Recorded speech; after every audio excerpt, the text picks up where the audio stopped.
This is Chapter 8, Cognition and Language, Part 2 video lecture.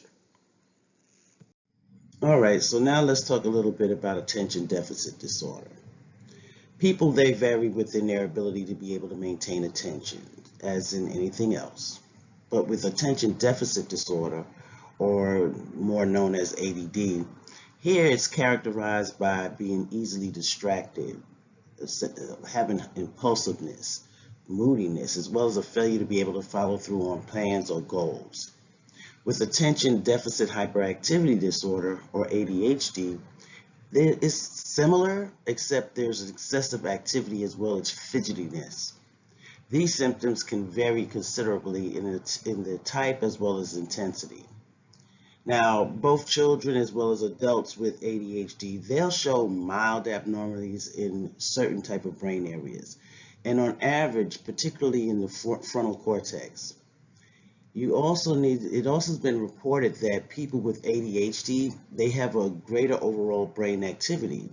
This implies that there's a lack of inhibition or inhibitory transmission. All of the reported type of brain abnormalities, they kind of vary from one person to the next, okay? So basically, the problem with people who have either ADD or ADHD, there's an inability to be able to pay attention. People with ADHD, they easily pay attention to anything that they'll care about. The problem, though, relates to being able to shift attention quickly and during appropriate times. So there may be two tasks that's sensitive to attention deficit disorder and the choice delay task as well as stop signal type of task. With the choice delay task, the question would be what condition someone will sacrifice a reward now for a larger one later. On average, people with ADHD, they're more likely going to be people within their age to opt for that immediate reward. It's that stop signal task, one that signals calls for a response, and the second signal canceling that first signal. So the question is, under what circumstances would a person can inhibit the response? Most people with ADD or ADHD, they'll have trouble inhibiting their response after short delays. They're going to want that immediate gratifications, basically. So the most common treatment that would be for ADD or ADHD is the use of stimulant type of drugs like methylphenidate, or better known as Ritalin. Or they might go with use with amphetamines such as Adderall. Now, these stimulant drugs, what they'll do is they'll reduce the impulsivity and then the attention deficit problems in most cases, particularly at first. There has been studies that showing lasting much more than a year. However, the evidence is not clear on whether these drugs would continue to have significant benefits, particularly for academic performance. Some people, however, have been found to who doesn't have attention deficit disorder or, sorry, top is messing, but who have problems with studying, trying to stay up, that have taken Adderall. Um, and it's actually not really being helpful at all to them because they're creating an addiction for themselves rather than helping them with studying. So when we're putting things into categories, making our thinking to be more efficient, these are ways to help to describe that category. So an example might be what you learn about cars, if you like cars, tells you what to expect of cars in general.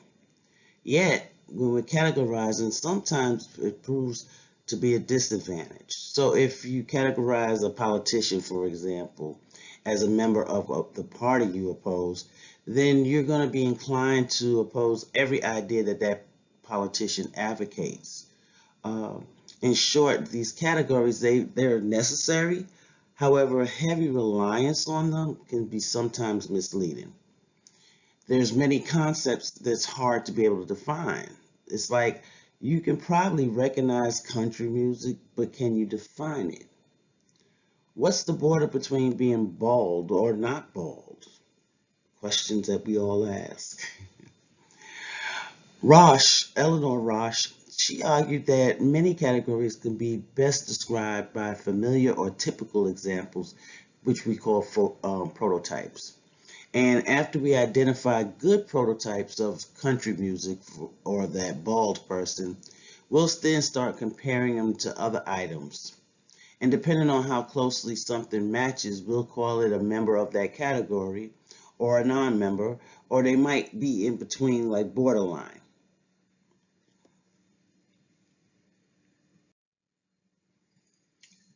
So looking at conceptual type of networks and priming. When we link a word or a concept to related concepts, the process by which the activation of one concept activates or primes related concept, and this is called spreading activation. So, like if we hear a flower, you're going to be primed to think of a rose or a violet or other type of flowers. If you also hear red, then that combination of flower and red will prime you to think of the rose. The idea of priming basically is a concept that's analogous to priming a pump. If you put some water in the pump to get it started, then you'll continue using the pump to draw water from a well. Similarly speaking, priming is a concept that helps to get things started. So reading or hearing one word may make it easier to think or recognize a related word. Seeing something makes it easier to recognize to a related object. So priming is going to be really truly important for language. When you read a word that you barely know, or you'll have trouble hearing a word that someone may have said, what happens is the context helps you to understand it if the preceding sentences were about closely related concepts.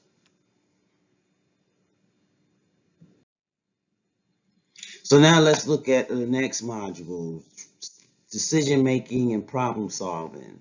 Here we're going to be taking a look at system 1 and 2 of how we think.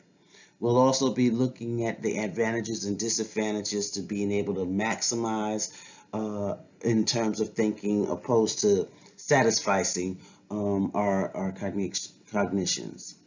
Then we'll look at some of those errors we make when we think, as well as looking at how we develop our level of competence and expertise. What makes us an expert anyway? Okay, so Daniel Kahneman, he kind of described human thinking in the terms of two systems. We often make decisions quickly and automatically. So using system 1, this is generally going to proceed without much effort. When we recognize a problem as being more difficult, we do calculations. We may ponder the evidence or the things that's presented to us, or in other ways, we engage in effortful process. This is by using system 2. System 2 is basically relying on these heavily working memory. And if your working memory is already loaded, because you are trying to remember something else, you tend to fall back onto system 1. And because system 1 saves time and energy, we'll then rely on that whenever we can. So in many cases, system 2 helps us to solve problems by way of using algorithms. And an algorithm, we're talking about those explicit procedures for calculating an answer or being able to test every particular hypothesis. System 1 really relies more on the heuristics. These are those strategies for being able to simplify a problem, making it easier and generating a more satisfactory type of guess. Heuristics are going to provide quick guidance when you are willing to be able to force or to accept some possibility of the error. And what happens then is that we'll work well through it most of the time. Now, in terms of maximizing and satisficing, me and my pronunciations. But anyway, the maximizing strategy we'll use is consider thoroughly every possible choice to find the best one. So the satisficing strategy basically would be to accept the first choice one would find that's good enough. Research has been able to demonstrate that high maximizers usually will make better choices according to objective type of criteria. However, they have had more difficulty in making a choice. There'll be some indecisiveness going on, and they'll usually be less satisfied with their choices once they make it. Whereas satisficers, they'll look for something good enough, they'll find it, and usually they'll accept it. Maximizers are going to look for the best. And again, let's talk about personality types. You might think a maximizer might lean more toward the A type of personality, but they'll continue to wonder whether they were right. So if two or more choices appear to be almost equally as good, then they'll worry about if their choice or did they second guess themselves afterwards. Research kind of shown that it's hard to make a good choice when there are a huge number of options available. As a rule, though, people are more likely to make a good choice if they consider no more than 20 possibilities. And 20 possibilities is kind of a huge amount, so you can see where the doubt will fall in every time. Now, if something resembles members of a particular category, we'll usually assume it to belong to that category. However, that assumption is kind of risky if the category is a rare one. We'll generally assume that more easily we can, think of examples of some type of category, and the more common the category would be. However, this heuristic approach misleads us when items in rare categories get more publicity, so to speak. So these are those types of representation, the representativeness of heuristic as well as the availability heuristic.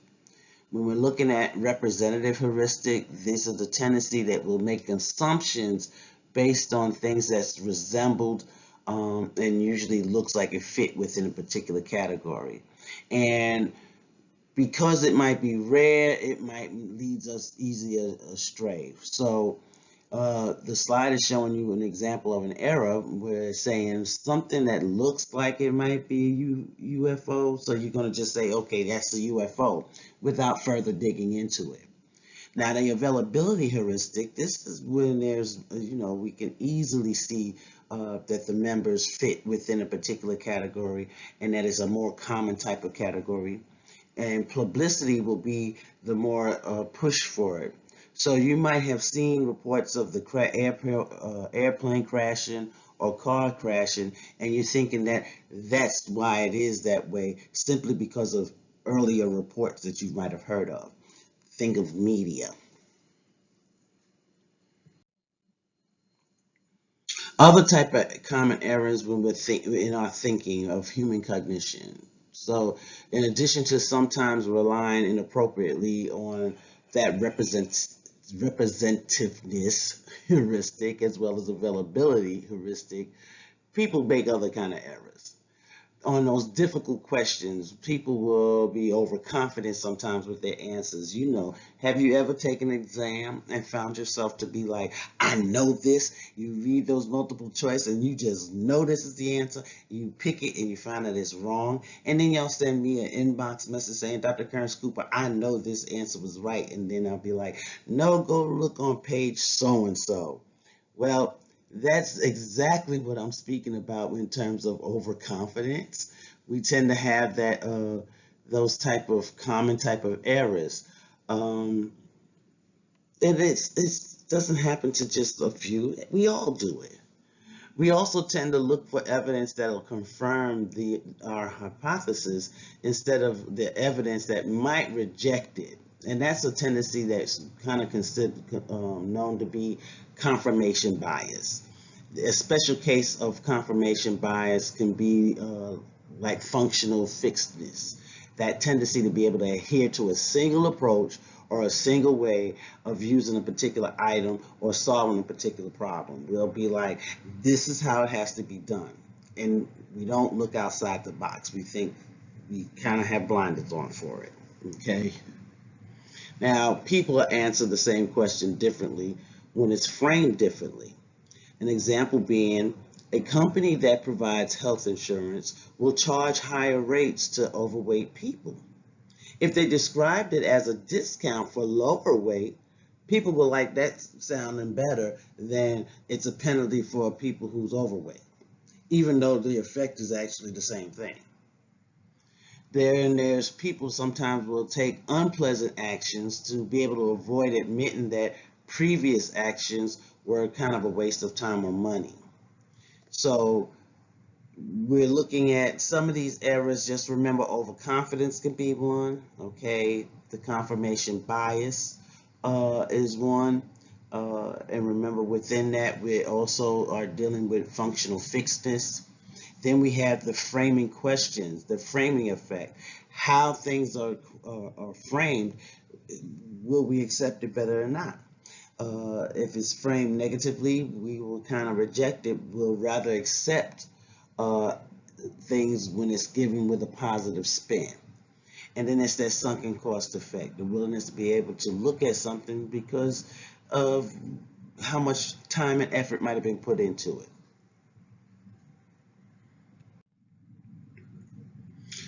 Although all of us make mistakes in our way of thinking and reasoning, we do have people who will develop expertise within a given field, our level of competence. It allows us to solve problems quickly. That's going to be with that minimum error. But when we reach a point that requires more effort, that's when we have to really practice and take into account how we reach that level of expertise.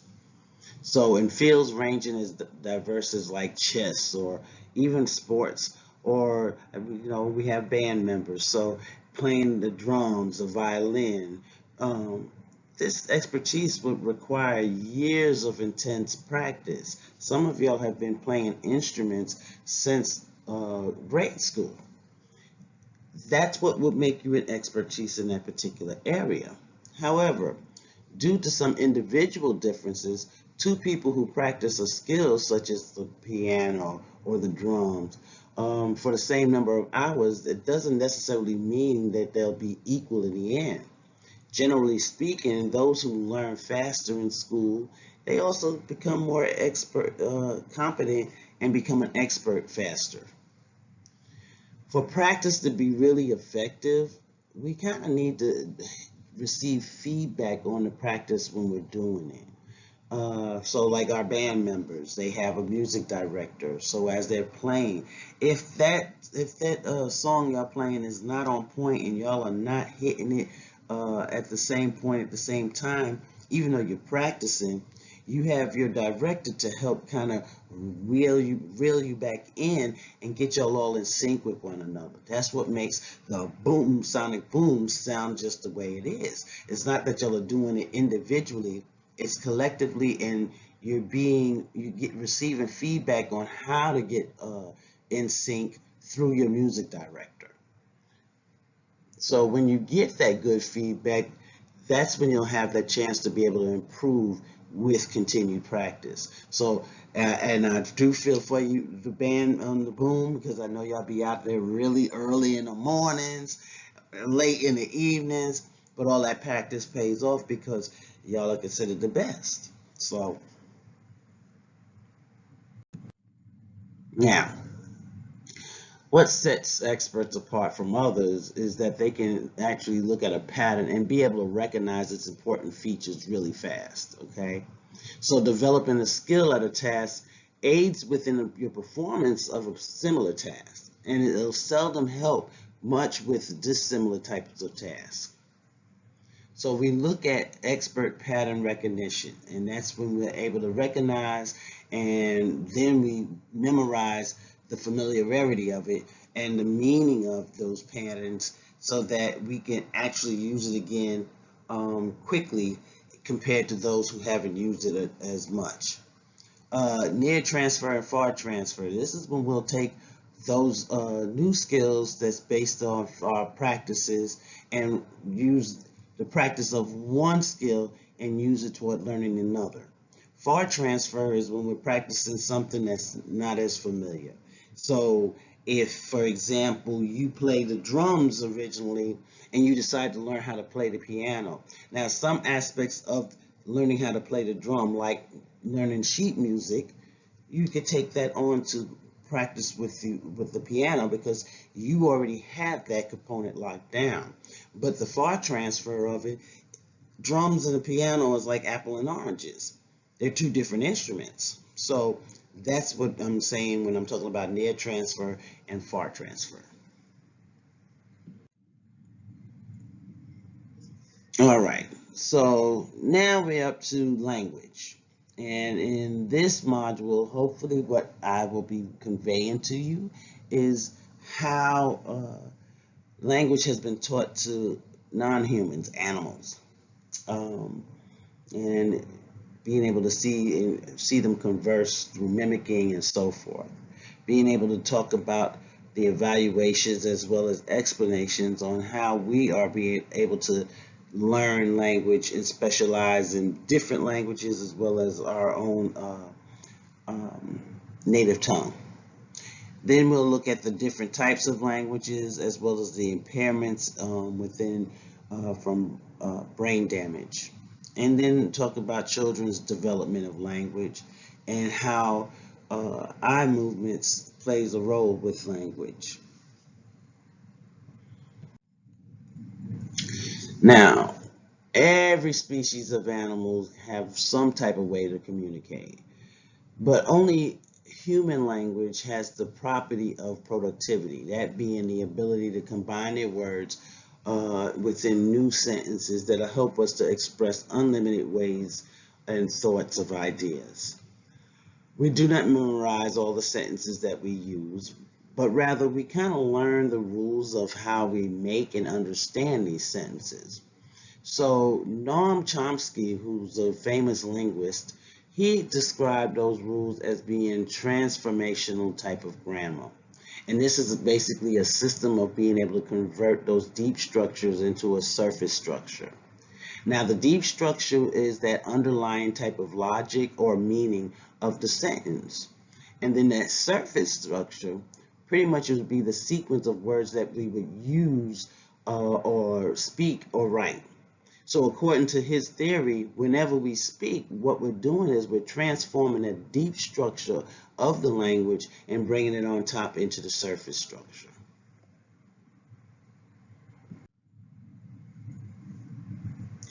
Now, non-human precursors to language. Bonobos have been more successful with language than common chimpanzees, and that's because of several different reasons. So, bonobos, they have a greater predisposition for this type of learning. Also, they've kind of been able to learn by observation as well as imitation, which helps to promote better understanding than the formal training methods that earlier studies have demonstrated.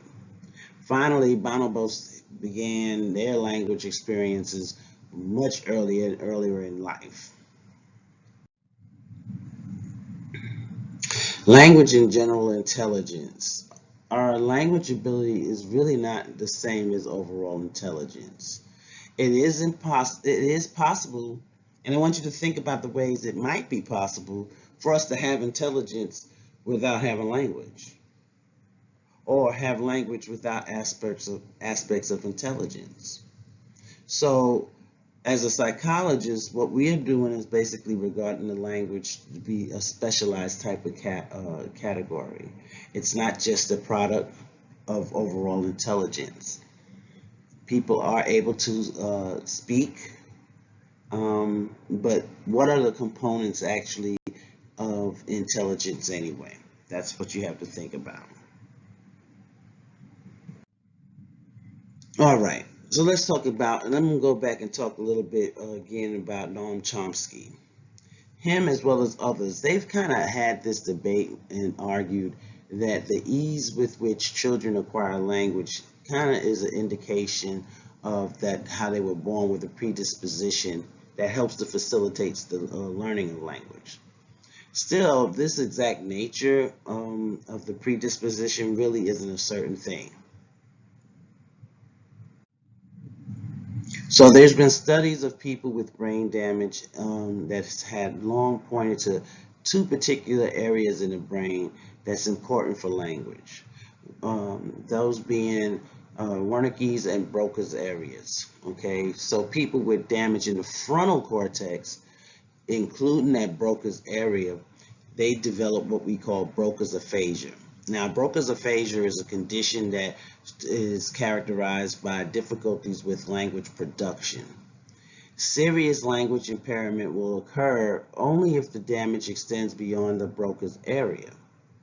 So a person will speak slowly and inarticulately, and there's no better with writing or typing. Someone with Broca's aphasia is especially impaired with using as well as understanding grammatical devices like prepositions or conjunctions or word endings. Now, people with damage in the temporal cortex, this is where the Wernicke area is. And what they'll develop is Wernicke's aphasia. Now, this condition is marked by impaired recall of nouns, having impairments with the language comprehension, despite their ability to use fluent and grammatical speech. Because these people would omit or misuse most nouns, their speech is going to be hard to understand. So this table on the slide is those stages of language development. And what it is doing is listing the average ages at which, children reaches various stages of language ability. Remember though, these are merely averages, and these stages are going to depend really on the level of maturation. So it shows at 3 months, for example, that there'll be some random vocalizations. 6 months, we start the babbling process, and we've talked about that. At 1 year, babbling starts to resemble sounds of what the baby has heard through mom, dad, siblings, where we talked about mama and dada. At 1.5 years, now the words are starting to formulate, and they get to start having between a vocabulary of between 30 to 50 words. Usually it's mostly going to be nouns. They don't really have any understanding about verbs or adjectives, and there's very few phrases used. Around 2 years old, they'll start speaking in two-word phrases. And like I mentioned in earlier discussions, this actually, I think, has changed somewhat. I think we are noticing and seeing infants earlier than 2 years old speaking in two-word phrases, and their ability to speak is becoming much more complex. But at 2.5 years, not all children, but some children, a lot of children, and based on the studies that was conducted, is showing and demonstrating that their ability is now coming into having longer phrases or short sentences, and they'll have some errors like "give me milk," or rather than saying "may I have some milk, please," they'll say "give me milk," or you can make other examples. But around 3 years old, amazingly enough, vocabulary has been stretched to almost 1,000 words. They're able to come up with longer sentences. Errors are starting to get lower. They're not making as many errors as they used to. Around 4 years old, and they're now showing the same level of speech as an adult would. So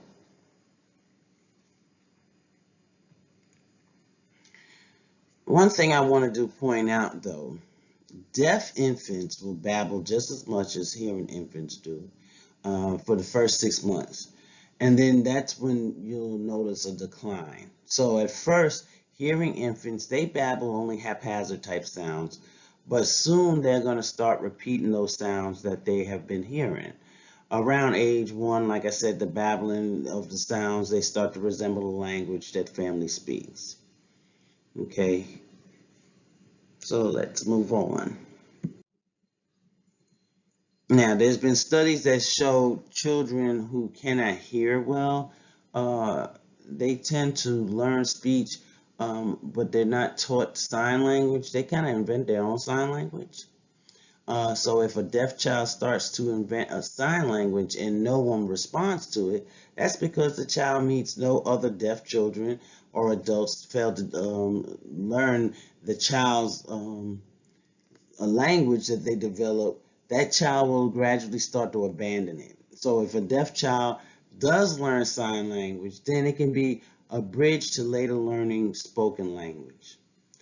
On average, children who are best at sign language, they're going to be also better at reading English or other written languages.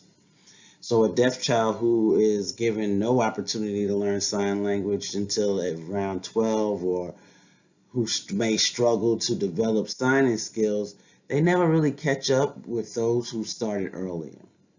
This observation has been best evidence for the importance for early development with language learning. A child who doesn't learn any language while they're young, they're going to be kind of permanently impaired at being able to learn one.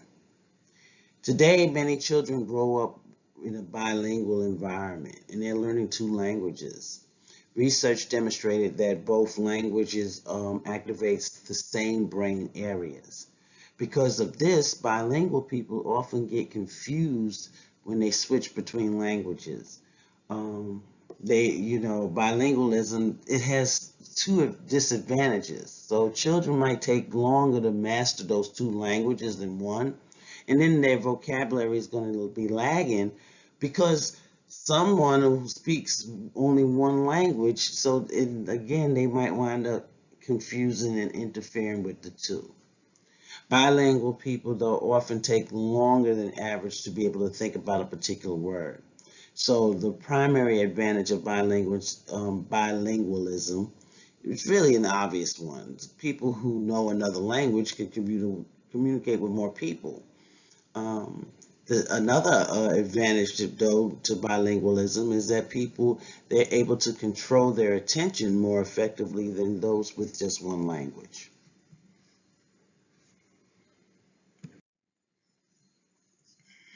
Now, understanding language. Here we're speaking about context, that it's not only determining how we interpret a word, but it also helps to prime us to hear an ambiguous sound one way or another. It helps us to pick things out. Understanding a sentence will depend on your knowledge of the world as it is to you and your perceptions and assumptions that you'll share with that person that you're speaking with or whoever wrote the sentence. So there's grammatical sentences that's almost incomprehensible.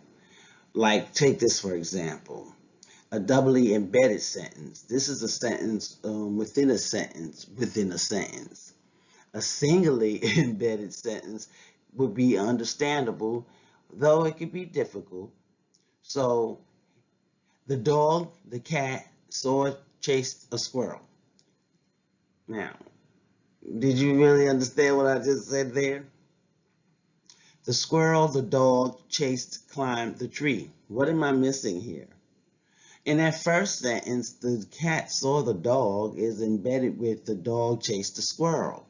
So in the second one, the dog chased the squirrel is embedded within the squirrel climbed the tree. So you see when they get all muddled together how it can actually sound like a totally different language all its own. It's difficult to be able to understand it because of those embedded type clauses. And so therefore you have no flow that would help in the meaning of a sentence. Therefore it's more difficult to understand the language. Now, I am not going to do this because we are doing this via video, but this helps to distinguish between phonemes and morphemes. Know that a phoneme, if you don't remember, is a unit of sound, such as f or sh. A morpheme would be the unit of meaning. So the example here would be that the noun thrills would have two morphemes, thrill and s. Okay, and I know that you're seeing shameless, and I See, when you got word salad, that's what happens. Shameless is what you're seeing, but in terms of what I just said, thrills, you have the two morphemes of thrill and s. The final s would be a unit of meaning because it's what? It's letting you know that this noun is going to be plural, okay? Morphemes allows us to be able to break an unfamiliar word and put it into meaningful parts. So now, when we look at shamelessness, when we look at the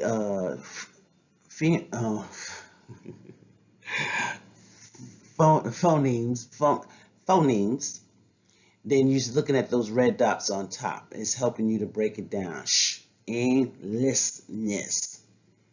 Whereas morphemes is looking at the units of meaning. Shame. What do we feel? Shame. That's, you're feeling a little bad. There might be some embarrassment. But less, meaning, okay, we don't have as much. And then ness, the overall concept. So shamelessness, I don't have no shame. I'm not thinking twice about it. Okay? And you have three of them there. So let's keep moving as my time is dwindling down here. We have a couple more slides and then we'll be done with all our chapters, everybody. All right, so word recognition. And yeah, it's about 2 o'clock in the morning, so right now everything's becoming a slur.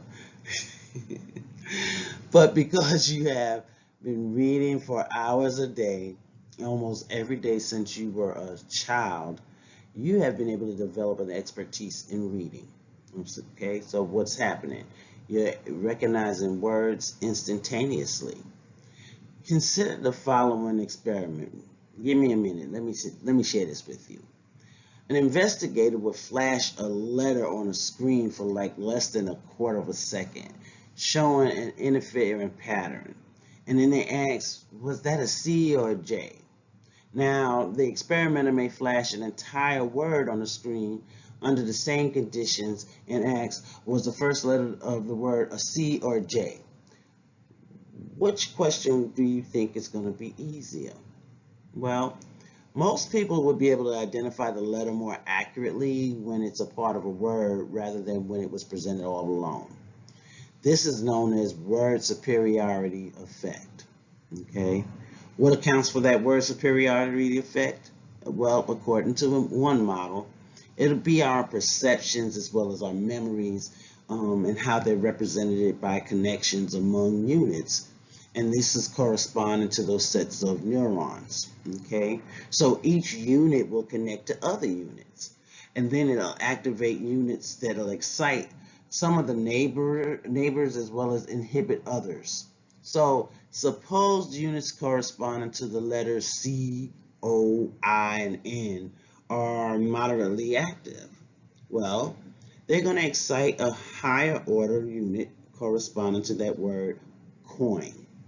So you ever see those, I know like on Facebook or social media, other social media engines, you'll have people putting up a entry where all the words is scrambled, but you can still read whatever that sentence was or that paragraph was. Well, that's because of word recognition, okay, and the word superiority effect. You're able to identify those letters more accurately because they are put together. So although they're not in the same in the right order, you're still able to pick out what that word meant. So although none of the four-letter units going to send a strong message by itself, collectively it's going to be strong. And the perception of the word, such as coin, will then feed excitation back within to an individual letter that'll help you to identify those units as well as confirm the tentative type of identifications for it. Now finally, let's finish up with talking about reading and eye movements. Reading requires your eyes to move, okay? This is a given. Psychologists have been able to do studies where they're monitoring eye movements, and pretty much what happens is they discover that a reader's eyes, they're going to be moving jerkily, like jerky back and forth. Um, and then what happens is you'll move your eyes steadily to be able to follow a moving object. Now, the thing is, though, when scanning a stationary object, like looking at a page of print, you may alternately go between fixations. So your eyes may be stationary and then saccades, and then you'll have quick eye movements from one fixation point to another. So when you read during those fixations, it's not during the saccades. It's not while you're still, it's while it's moving. Okay. Now, on average, the limit someone might be able to read during a fixation would probably be about approximately 11 characters at a time. So that completes chapter 8. We are now done with all of our chapters for the semester. The only thing we have left to do, people, will be our group presentations. That starts on November 8th, if I'm correct.